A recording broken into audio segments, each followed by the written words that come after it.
Vamos lá, vamos iniciar mais um curso, mais uma aula aqui com muito amor e carinho.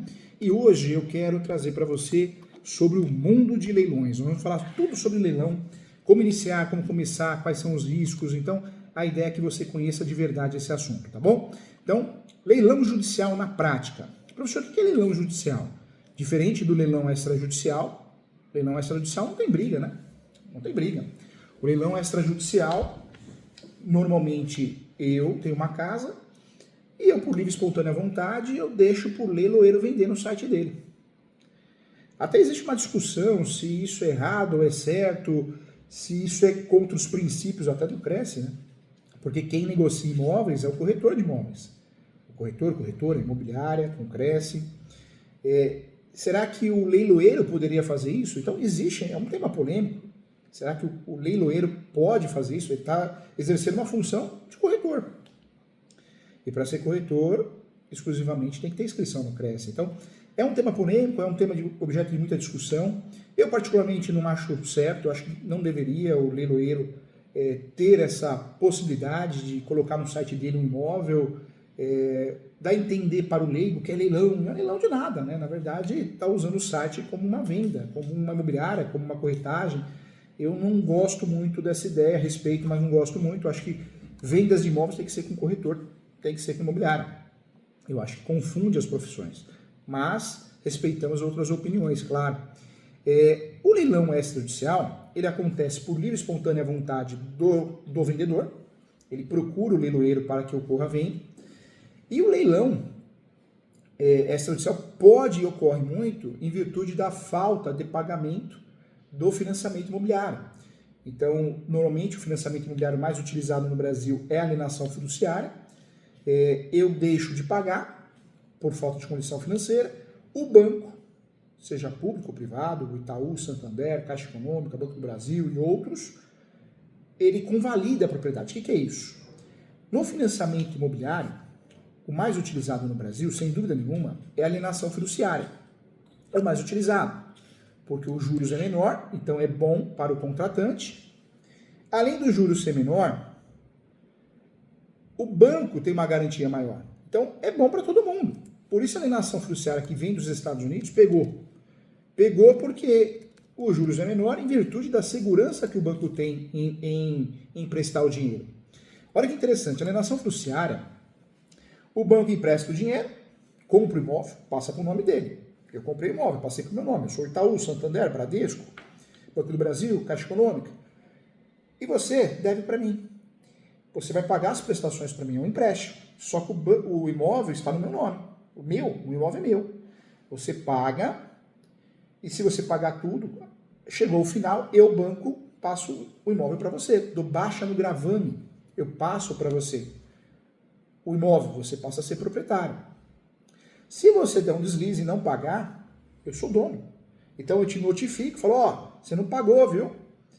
Você não pagou o financiamento imobiliário, as parcelas, você não pagou a alienação fiduciária, o contrato de alienação fiduciária. Então eu vou convalidar a propriedade. O que é isso? Eu vou pegar de volta e vou fazer o que eu quero. E o banco manda leilão, né? Manda leilão. Então o leilão extrajudicial normalmente é em virtude de falta de pagamento de alienação fiduciária ou por vontade própria daquele que queira vender. Isso é leilão extrajudicial. A alienação fiduciária é interessante porque a posse fica com aquele que pegou o empréstimo, mas a propriedade é do banco. Eu sei, é um costume no Brasil, a gente tem que realizar sonhos e às vezes o sonho é muito grande no nosso coração, na nossa mente, e a gente fica cego. E as pessoas batem no peito, o imóvel é meu, eu comprei um apartamento. Na verdade, gente, o imóvel é do banco. Se não pagar, o banco toma, né? É uma realidade. O que eu quero que você saiba aqui, trazendo aqui o contexto e o conceito também. A alienação fiduciária é um tipo de garantia que consiste na transferência de um bem para um credor, como uma instituição financeira, para garantir o pagamento de uma dívida. O bem pode ser um imóvel ou um veículo, tá? É muito comum também a alienação fiduciária em veículo. O devedor também mantém a posse do bem, mas a propriedade fica em nome do credor, até que a dívida seja paga. Se o devedor não cumprir com as obrigações, o bem pode ser apreendido, no caso de moto, carro, caminhão, e no caso de imóvel, normalmente ou a reintegração de posse, ou, normalmente é o que mais acontece, vai para leilão extrajudicial. A alienação fiduciária ela é disciplinada pelo Código Civil, que trata como propriedade fiduciária. No caso de um imóvel, o credor deve realizar um leilão público, a asta pública, para vender o bem, se a propriedade for consolidada em seu nome. O comprador do imóvel é o arrematante do leilão, tá? No caso de um veículo, a instituição financeira baixa o gravame do Sistema Nacional de Gravames, o SNG, e assim que a dívida é paga, ok? Então é assim que funciona. No direito, a alienação fiduciária é a transferência da propriedade de um bem, pode ser em troca de pagamento ou não, tá? A alienação pode acontecer de forma compulsória quando alguém perde um bem devido a uma decisão judicial, ok? Então, isso é alienação fiduciária. Anote aí a lei da alienação fiduciária, é a lei 9.514. Lei 9.514, você quer aprofundar os seus estudos em relação à alienação fiduciária. Legal? Agora, deixa de lado o leilão extrajudicial e vamos falar da segunda possibilidade, que é o tema do nosso curso aqui, que é o leilão judicial na prática. Quando eu falo de leilão judicial, esquece leilão extrajudicial. Nós temos leilão presencial, leilão online, que é muito comum, temos um leilão misto, híbrido, que acontece das duas formas. O leilão judicial, o que nós temos que ter em mente? A asta pública judicial acontece sempre em virtude, gente, guarde isso, de um processo. Ou seja, um bem, móvel ou imóvel, só vai a leilão judicial. Por quê? Porque, de fato, existe um processo por trás. Se existe um processo por trás, é leilão judicial, porque o bem foi bloqueado, penhorado, e foi a leilão, a asta pública. Eu estou com um caso aqui, o cliente contratou o professor há 10 anos e não pagou nada, gente. A advocacia tem os dois lados da moeda, né? Não pagou nada, sumiu, não atende.